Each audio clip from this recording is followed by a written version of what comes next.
నమస్కారం. Box office నింజాకి స్వాగతం. Recent గా జరుగుతున్న దీపికా పడుకునే వద్ద సందీప్ రెడ్డి వంగ ఇష్యూ మీ అందరికి తెలిసే ఉంటది.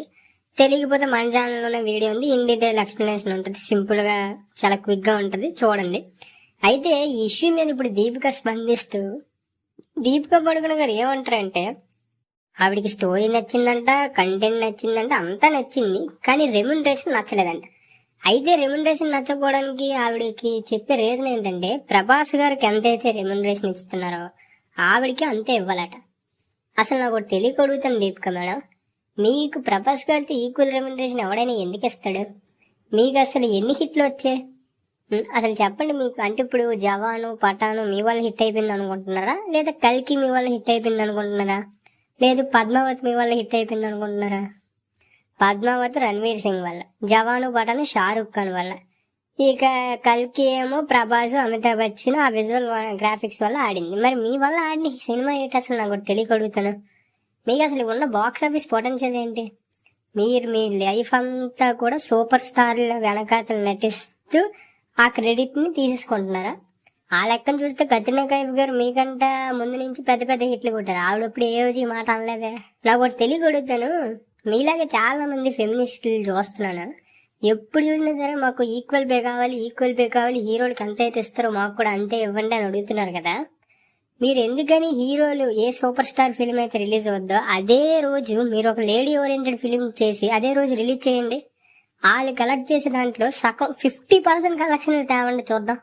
అలా తెస్తే పక్కాగా అందరూ మీకు ఈక్వల్ పే కాదు, ఇంకా ఆల్గడ్డ ఎక్కువ ఇవ్వమనే చెప్తాం. మీరు తేగలరా? లేదు. అయినా మేడం మీరు ఈ ఒక సూపర్ స్టార్ లేకుండా చేసిన సినిమాలు ఏంటి? చపక్కు, తడక్కు, పీకు, గెహరియన్, ఆ సినిమాల కలెక్షన్ ఎంతండి మేడం? ప్రభాస్ గారికి మీకు కంపారిజన్ ఏంటి నాకు అర్థం కాదు. ప్రభాస్ గారి డిజాస్టర్ సినిమాలు ఓపెనింగ్ కలెక్షన్ అంత ఉండవు మీ మార్కెట్. ఒకసారి ప్రకాష్ రాజు గారు, మంజు విష్ణు గారు అంటారు కదా, ఆయన పార్కింగ్ కలెక్షన్ అంత ఉండదు మీ బాక్స్ ఆఫీస్ అనేసి. అలాగా ప్రభాస్ గారు పార్కింగ్ కలెక్షన్ అంత ఉండదు మీ బాక్స్ ఆఫీస్. చెప్పకి ఎంత కలెక్ట్ చేసింది? 3 కోట్లు. గెహరియన్ అసలు థియేటర్లో రిలీజ్ అవ్వలేదు, ఓడీలో కూడా ఎవరు చూడలేదు అనుకోండి, అది వేరే విషయం. ఆ పీకులు, ఇంకా సింగమేఘన్ లాంటి సినిమాలకు కూడా క్రెడిట్ తీసుకుంటారు. ఆ సింగమేఘన్ సినిమా అసలు పోవడానికి కారణమే మీరు. మీ యాక్టింగ్ చూడలేక జనాలు బయటకు వచ్చేసారు. మీరు అంత అద్భుతమైన, మీరు పర్లేదు జస్ట్ యావరేజ్ యాక్టర్ అంతే. మిగతా యాక్టర్లతో పోలిస్తే అంత గొప్ప యాక్టర్ కాదు. పోనీ కత్రినా కైఫ్, కరీనా కపూర్ రేంజ్ అంత బ్యూటీ ఉందా? అది కూడా లేదు. మరి దేనికి? పోనీ ఆలియా భట్ సూపర్ స్టార్ అన్నా సరే ఒప్పుకోవచ్చు, ఎందుకంటే ఒక రాజీ కానీ, హైవే కానీ, గంగూబాయ్ కానీ 100 కోట్ల పైన కలెక్ట్ చేసే కాబట్టి. మీ సినిమాలు ఏది అసలు 50 కోట్లు కలెక్ట్ చేయలేదు. ఎప్పుడు చూసినా సరే సూపర్ స్టార్లు సినిమా హిట్ అయితే అది మీ క్రెడిట్లోకి వెళ్ళిపోద్దా? దాంతో మీకు ఈక్వల్ పే కావాలా? అసలు ఏదైనా బుర్రా బుద్ధులు మాట్లాడుతుంటారు మీరు, తెలియగలుగుతాను. అయినా మీరే కాదు, చాలా మంది హీరోలు ఎప్పుడు చూసిన వీడికి ఎంత వస్తుంది, నాకు ఎందుకు ఎంత రావట్లేదు. అసలు మీకు ఎవడైనా ఎందుకు ఇస్తాడు? మీకు అంత బాక్స్ ఆఫీస్ ఉంటే ఇస్తారు. మీకు అసలు బాక్స్ ఆఫీస్ ఉందా? లేదు. మరి ఎందుకు ఇస్తారు మీకు?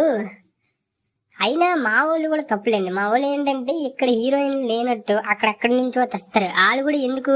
జస్ట్ అవుట్ ఆఫ్ కక్కుర్తి. ఫ్యాన్స్ ఫీల్ అయినా సరే ఇదే వాస్తవం, ఏం లేదు. ఎందుకంటే ఎప్పుడు చూసిన హీరోయిన్ ఏం వస్తుందని చెప్పి ఈ నార్త్ హీరోయిన్ పట్టుకొస్తారు. వాళ్ళేమో పెద్ద ఇదేదో వాళ్ళకి అసలు వాళ్ళు లేకపోతే సినిమా నిలబడదన్నట్టు బిల్డప్ ఇచ్చుకొని వచ్చి ఇక్కడ సినిమాలు చేస్తారు. ఆ సినిమాలు ఏమైనా బాగుంటాయి అంటే అది లేదు. ఎత్తిపోయిన పదం కింద ఎత్తిపోయిన సినిమాలే. మీ వల్ల సినిమా ఆడింది అనేది కూడా ఏ రోజు లేదు. మీరు అంత గొప్ప యాక్టర్లు కాదు. మరి దేనికి అసలు? ఎక్కడి నుంచి అయినా సరే, టాలీవుడ్ లో అయినా సరే, బాలీవుడ్ లో అయినా సరే, ఇండియన్ ఫిలిం ఇండస్ట్రీ ఒక విషయాన్ని అర్థం చేసుకోవాలి. అదేంటంటే అనవసరమైన ఈ రోల్స్ కి, హీరోయిన్ రోల్స్ కోసం ఈ పెద్ద పెద్ద నేమ్స్ ని తీసుకొని వెళ్ళి వాళ్ళకి లేని హైప్ ని మీరు క్రియేట్ చేసి వాళ్ళు మేము లేకపోతే అసలు సినిమా ఇండస్ట్రీ బతకదని వాళ్ళు ఫీల్ అయిపోయి ఈ సినిమా ఇండస్ట్రీని మాత్రం పాడు చేయకండి. ఇది సిన్సియర్ రిక్వెస్ట్.